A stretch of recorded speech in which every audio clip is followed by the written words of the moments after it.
USC football just got a wave of great news.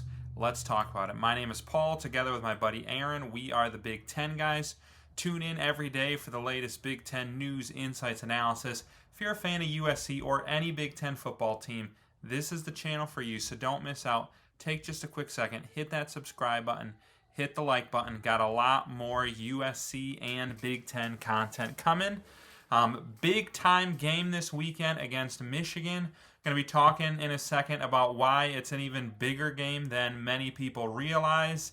And I'm going to break down why I think USC is going to pull it out. And I'm saying that as a Michigan fan.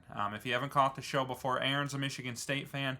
I'm a Michigan fan, but we try to give you our unbiased opinions. I've watched every second of Michigan football this year, and I don't love the way they match up against USC, and I'm going to talk about that. But first, drop me a comment. Give me your predictions. Who's going to have a big game? Who do you like? Give me final scores. Tell me why you think the score is going to be that way. We always like to hear from you guys. Now, let me tell you why this is going to be a massive game for the future of USC. And this is the first bit of good news that I saw for the Trojans this week. And that is USC has a huge list of recruits coming to watch the game this weekend. Several 5-stars coming in. And I don't know if you've caught USC's recruiting thus far this year. They are currently the number 1 ranked team in the 2026 recruiting class. One thing they do kind of lack is true star power. They only have 1 5-star, but a massive 21 4-stars and 10 3-stars, 32 total commits, which is crazy. But they're lagging a little bit behind the Alabamas and the Oregons and the Georgias of the world in terms of like true blue chip 5-star talent. But they have a good opportunity this weekend with the eyes of the entire country on the game. And then some more good news for USC is I think they match up super well against Michigan. Just talking to USC fans and watching some of the games, I think we all can agree the biggest issue that USC faces right now is their secondary. They've been giving up a lot of passing yards, but that's not Michigan's strength. You look at, let me pull up Bryce Underwood's game logs this year. He was pretty good against New Mexico and Central Michigan, and was even solid against Wisconsin. But their 2 road games against better opponents, 9 of 24 for 142 yards, and then 12 of 22 for only 105 yards.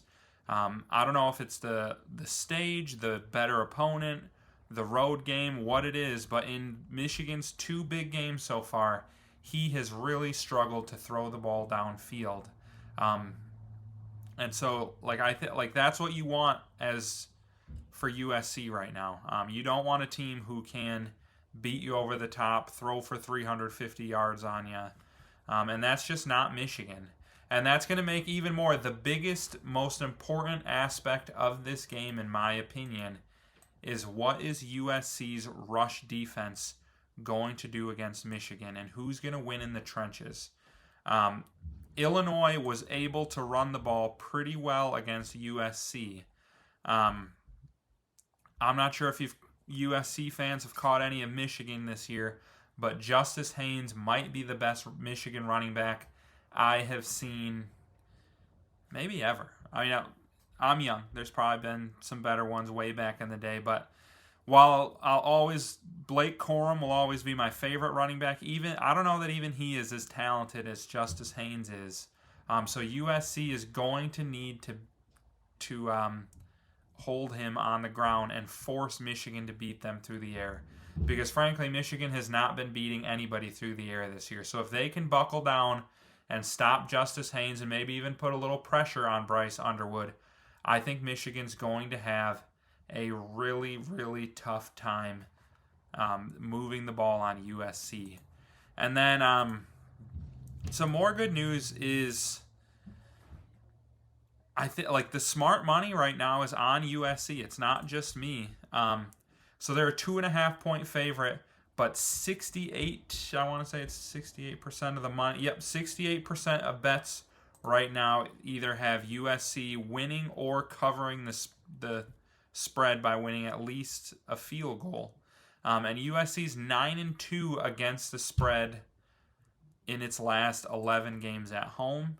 And, I was just talking about the running game.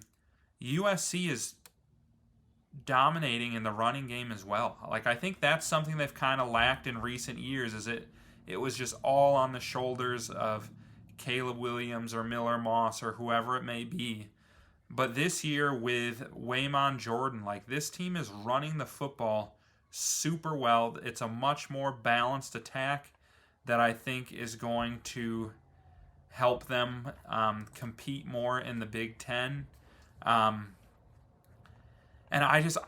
another area that Michigan has struggled this year, and this, like I said, I'm a Michigan fan. If anything, I have a little bit of a bias towards Michigan, but they've kind of struggled defending the pass. Like, Dylan Raiola threw for over 300 yards, and their best receiver, Ja'Cory Barney, had over 100 yards and 2 touchdowns. John Mateer from Oklahoma had a lot of success. Their best receiver went for over 100 yards and a touchdown. Even Wisconsin threw the ball pretty decently. They had Vinny Anthony, nobody even knows who that is, get 97 yards and 9 catches last week. So, like, if that's happening with lesser like right now, Jaden Maiava is the best quarterback in the country, and Makai Lemon is the best wide receiver in the country. Look at the numbers. They don't lie. And Michigan is struggling in the secondary, defending lesser quarterbacks and lesser receivers. So I really, as a Michigan fan, I don't like that against USC. I feel like USC's biggest strength right now kind of attacks Michigan's biggest weakness on defense. And then offensively, USC's biggest weakness is kind of Michigan's biggest weakness as well. And I'm not sure they're going to be able to exploit it as well. So, like, the only path to me of Michigan winning is the defense being able to get pressure on Jaden Maiava and make him uncomfortable and not give Makai Lemon time to get open deep down the field.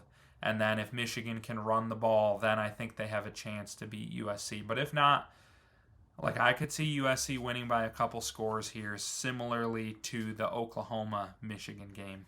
And then just kind of moving forward with USC, if they can pull this out, like, I know USC fans were down after that Illinois game, but it was a weird one. It was 9 a.m. Pacific time. Illinois is a better team than, like, I know they got killed by Indiana, but that's a solid team. That's a tough game. But yeah, they beat Michigan. All of a sudden, they're 5-1. They'll be in the polls, probably ranked pushing top 20. They should be right now anyways. It's ridiculous they're not ranked. But then Notre Dame, Nebraska, even if they just split those on the road and they're 6-2, they probably win everything else except that Oregon game. And I think a 9-3 season is very possible for USC. And then looking at that number 1 recruiting class and all the blue chip players they have coming this weekend, the future is so bright for the Trojans. You guys have to be hyped about it. But yeah, drop me your opinions on the comments. I'm going to say 35-31 USC this weekend. You guys give me your predictions. Tell me some of the recruits you love that USC has coming in, and then predictions for the rest of the season. And then don't forget, just please like and subscribe on the way out. Got a lot more USC content coming.